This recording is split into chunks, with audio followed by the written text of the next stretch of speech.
अस्सलाम वालेकुम, आप देख रहे हैं मेरा यूट्यूब चैनल G72 न्यूज़ और मैं हूं आरिफ राही। नाज़रीन, बिलाखिर वही हुआ जिसका बहुत अरसे से इंतज़ार किया जा रहा था। इमरान खान साहब को यके बाद दीगरे 2 मुकदमात में सज़ा सुना दी गई है।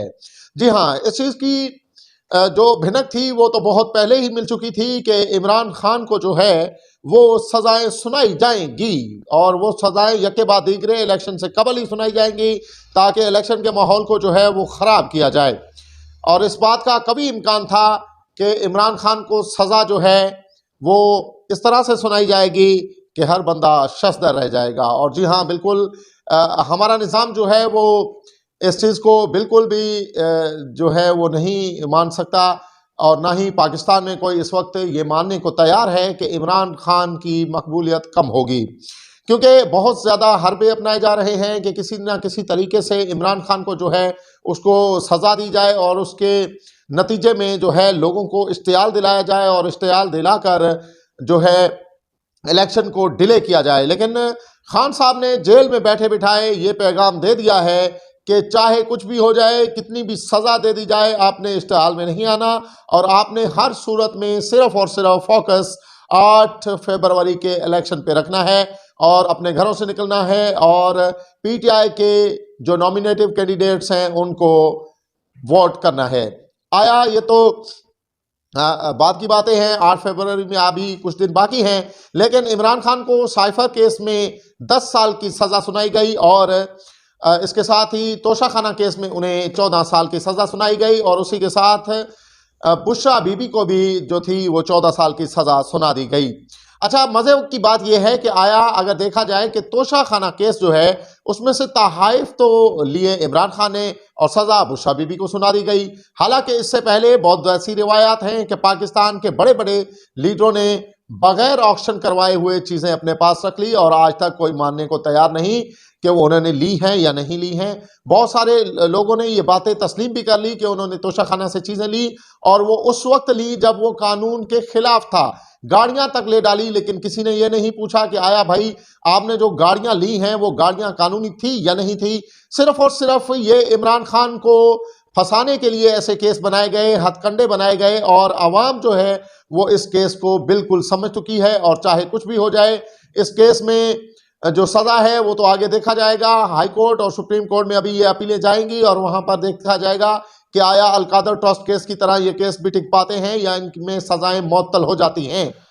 क्योंकि अभी एक मरहला और है, वो है हाई कोर्ट्स का और ये फैसले जो हुआ है जो कि बहुत जल्दी से फैसले किए गए, इतनी जल्दी से किए गए कि शायद पाकिस्तान में इसकी तारीख नहीं मिलती, क्योंकि पाकिस्तान में इतने जल्दी और इतने तेज़ी से इंसाफ की तवक्के तो किसी को हो ही नहीं सकती, क्योंकि यहाँ तो सालों साल केस चलते रहते हैं और फिर पता चलता है कि भाई निकला कुछ भी नहीं। लेकिन यहाँ पर जज साहब जो थे इतनी जल्दी में थे कि उन्होंने प्रोसिक्यूटर के अगेंस्ट जो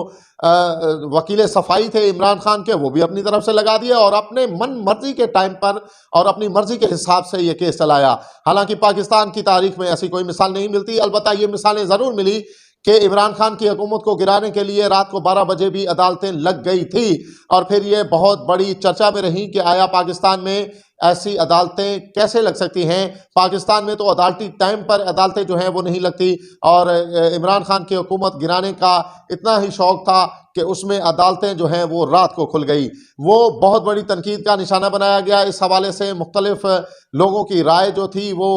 यकीनन आपने सोशल मीडिया के ज़रिए सुनी होगी, लेकिन इस बार जो फैसले आए हैं अदालतों से यके बाद दीगरे, इसकी भी आवाम को तवक्के नहीं थी कि पाकिस्तान की अदालतें इतनी तेज़ हो जाएंगी, क्योंकि इस्लामाबाद हाई कोर्ट से मुख्तलिफ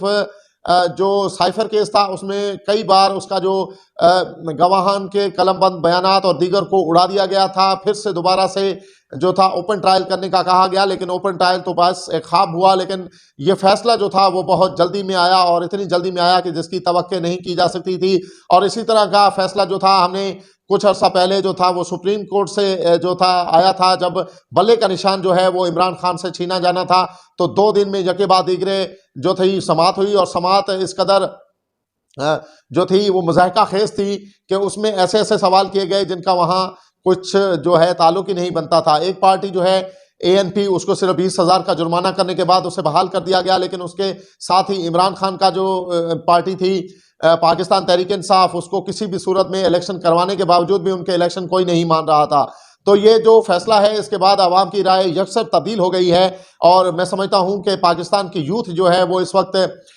ना सिर्फ कशमकश में है बल्कि वो ये जान चुकी है कि पाकिस्तान में क्या कुछ हो रहा है और कहां से हो रहा है और ये पावर जो है ये किसके पास है और कौन ऐसा करवाना चाहता है। क्योंकि पाकिस्तान की आवाम जो है वो इस वक्त सिर्फ और ख़ास तौर पर अगर मैं बात करूं कि यूथ जो है वो बिल्कुल इमरान खान के साथ खड़ी है और किसी भी सूरत में इमरान खान से पीछे हटने को तैयार नहीं है। क्योंकि मुल्की हालात जो हैं वो इस कदर पेचीदा हो चुके हैं कि इस वक्त कोई दलेर और बहादुर लीडर ही इस मुल्क को इस भंवर से निकाल सकता है। क्योंकि गुज़िश्ता 16-17 माह में जो महंगाई हुई और उसके बाद हमारी निगरान हुकूमत ने पै दर पै जो महंगाई के वार किए हैं उसके बाद आवाम का जीना जो है वो मुहाल हुआ जाता है। आवाम इस महंगाई से जान छुड़ाने की कोशिश में है और आवाम चाहती है कि पाकिस्तान के हुकूमत जो है एक ऐसे लीडर के हाथ में आए जो इसको इस भंवर से निकाले। उसी के साथ आज KPK में उम्मीदवार NA-08 के उम्मीदवार जो थे उनको आज कत्ल कर दिया गया